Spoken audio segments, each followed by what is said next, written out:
ओम प्रां प्रीं प्रौं शं शनैश्चराय नमः। शनिदेव को प्रसन्न करने के लिए इस मंत्र का जाप किया जाता है। शनिदेव न्याय के देवता हैं। उन्हें दंडाधिकारी भी कहा जाता है। मनुष्य को उसके कर्मों के अनुसार ही फल देते हैं। हमें गरीब लोगों को सताना नहीं चाहिए। अगर शनिदेव को प्रसन्न करना है तो सर्वप्रथम हमें अपना आचरण सुधारना चाहिए। हमें किसी की निंदा और चुगली नहीं करनी चाहिए। गरीब लोगों का विशेष ध्यान रखना चाहिए। शनिवार के दिन किसी निर्धन को भोजन कराकर आप शनिदेव को प्रसन्न कर सकते हैं।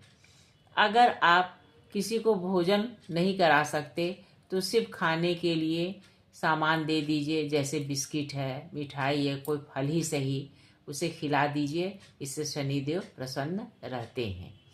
अगर आपको कोई जमादार झाड़ू लगाता हुआ दिख जाए तो उसे आप थोड़ी मुद्रा देकर और थोड़ा भोज्य पदार्थ देकर उसे संतुष्ट कर सकते हैं। इससे भी शनिदेव प्रसन्न होते हैं। आइए मैं शनिदेव के संदर्भ में आपको एक कथा सुनाती हूँ। एक बार कैलाश पर्वत पर महायोगी सूर्यपुत्र शनैश्चर शंकर नंदन गणेश को देखने के लिए आए। उनका मुख अत्यंत नम्र था, आंखें कुछ मूंदी हुई थीं और मन एकमात्र श्री कृष्ण में लगा हुआ था। अतः वे बाहर भीतर श्री कृष्ण का स्मरण कर रहे थे। वे तपह फल को खाने वाले तेजस्वी धधकती हुई अग्नि की शिखा के समान प्रकाशमान अत्यंत सुंदर श्याम वर्ण और पीतांबर धारण किए हुए थे। उन्होंने वहाँ पहले विष्णु, ब्रह्मा, शिव, धर्म, सूर्य, देवगणों और मुनिवरों को प्रणाम किया। फिर उनकी आज्ञा से वे उस बालक को देखने के लिए गए।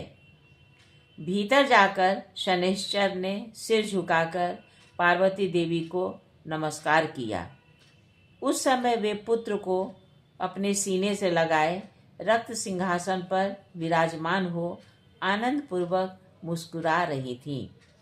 5 सखियां निरंतर उन पर श्वेत चंवर डुलाती जाती थीं। वे सखी द्वारा दिए गए सुवासित तांबुल को चबा रही थीं। उनके शरीर पर शुद्ध स्वर्णिम साड़ी शोभायमान थी। रत्नों के आभूषण उनकी शोभा बढ़ा रहे थे। सहसा सूर्यनंदन शनैश्चर को सिर झुकाए देखकर दुर्गा ने उन्हें शीघ्र ही शुभाशीर्वाद दिया और उनका कुशल मंगल पूछा। ग्रहेश्वर, इस समय तुम्हारा मुख नीचे की ओर क्यों झुका हुआ है तथा तुम मुझे अथवा बालक की ओर देख क्यों नहीं रहे हो? शनैश्चर ने कहा, शंकर बल्लभे, मैं एक परम गोपनीय इतिहास, यद्यपि यह लज्जाजनक तथा माता के समक्ष कहने योग्य नहीं है, कहता हूँ। आप सुनिए। मैं बचपन से ही श्री कृष्ण का भक्त था। मेरा मन सदा श्री कृष्ण के ध्यान में ही लगा रहता था। मैं विषयों से विरक्त होकर निरंतर तपस्या में तप रहता था। पिताजी ने चित्रतर्थ की कन्या से मेरा विवाह कर दिया। वह सती साध्वी नारी अत्यंत तेजस्विनी तथा सतत तपस्या में रत रहने वाली थी।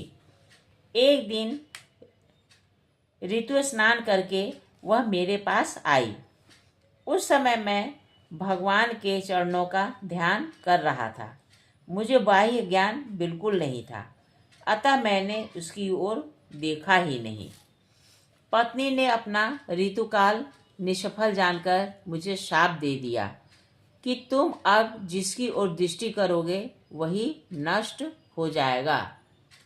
तदनंतर जब मैं ध्यान से विरत हुआ तब मैंने उसी सती को संतुष्ट किया। परंतु अब तो वह शाप से मुक्त कराने में असमर्थ थी, अतः पश्चाताप करने लगी। माता, इसी कारण मैं किसी वस्तु को अपने नेत्रों से नहीं देखता और तभी से मैं जीव हिंसा के भय से स्वाभाविक ही अपने मुख को नीचे किए रहता हूँ। शनैश्चर की बात सुनकर पार्वती हंसने लगी और नर्तकियों तथा किन्नरियों का सारा समुदाय ठहाका मारकर हंस पड़ा। शनैश्चर का वचन सुनकर दुर्गा ने परमेश्वर श्री हरि का स्मरण किया और इस प्रकार कहा, सारा जगत ईश्वर की इच्छा के वशीभूत ही है। फिर दैवशीभूता पार्वती देवी ने कौतूहलवश शनैश्चर से कहा, तुम मेरी तथा मेरे बालक की ओर देखो, भला इसमें निषेक अर्थात कर्मफल को कौन हटा सकता है।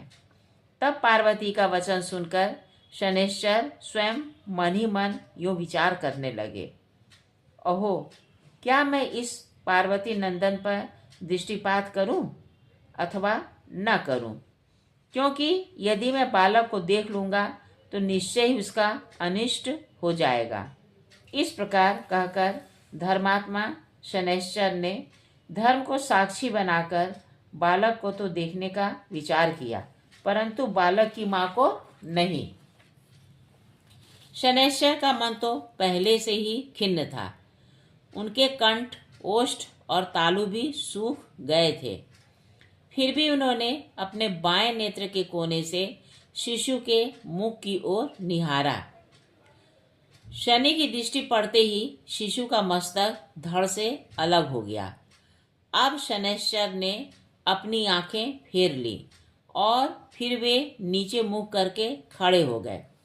इसके पश्चात उस बालक का खून से लथपथ हुआ सारा शरीर तो पार्वती जी के गोद में पड़ा रह गया, परंतु मस्तक अपने अभीष्ट गोलोक में जाकर श्री कृष्ण में प्रविष्ट हो गया। यह देखकर पार्वती देवी बालक को छाती से चिपटाकर फूट फूट कर विलाप करने लगी और उन्मत्त की भांति भूमि पर गिरकर मूर्छित हो गई। तब वहां उपस्थित सभी देवता, देवियां, पर्वत, गंधर्व, शिव तथा कैलाशवासी जन यह दृश्य देखकर आश्चर्यचकित हो गए। उस समय उनकी दशा चित्रलिखित पुस्तिका के समान जड़ हो गई।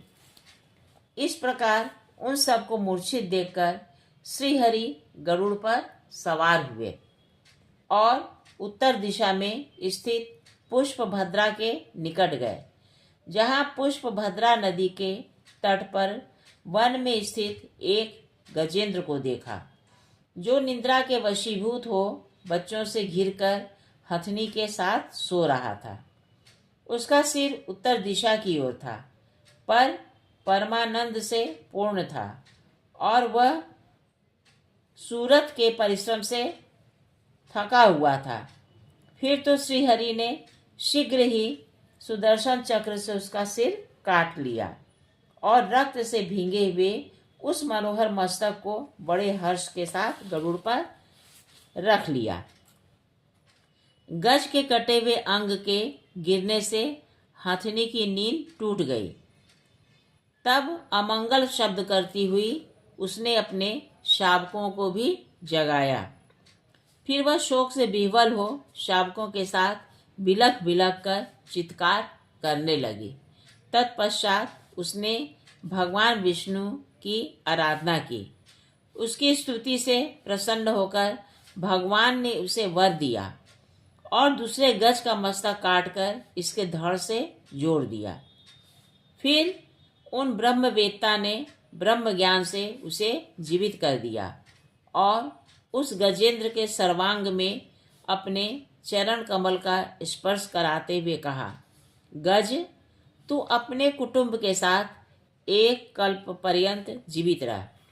इस प्रकार कहकर भगवान मन के समान वेगवान कैलाश पर जा पहुँचे। वहाँ पार्वती के वास स्थान पर आकर उन्होंने उस बालक को अपनी छाती से चिपटा लिया और उस हाथी के मस्तक को सुंदर बनाकर बालक के धड़ से जोड़ दिया। फिर ब्रह्म स्वरूप भगवान ने ब्रह्म ज्ञान से हुंकारोच्चारण किया और खेल खेल में ही उसे जीवित कर दिया। पुनः श्री कृष्ण ने पार्वती को सचेत कर कर उस शिशु को अपनी गोद में रख दिया और आध्यात्मिक ज्ञान द्वारा पार्वती को समझाना आरंभ किया।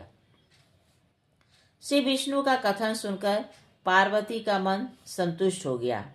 तब वे उन गदाधर भगवान को प्रणाम करके शिशु को दूध पिलाने लगे। तदनंतर प्रसन्न हुई पार्वती ने शंकर जी की प्रेरणा से अंजलि बांधकर भक्ति पूर्वक उन कमलापति भगवान विष्णु की स्तुति की। मेरे श्रद्धालु श्रोताओं, कहिए आपको यह कहानी कैसी लगी। अगर अच्छी लगी हो तो कृपया लाइक और सब्सक्राइब कीजिएगा। नमस्कार।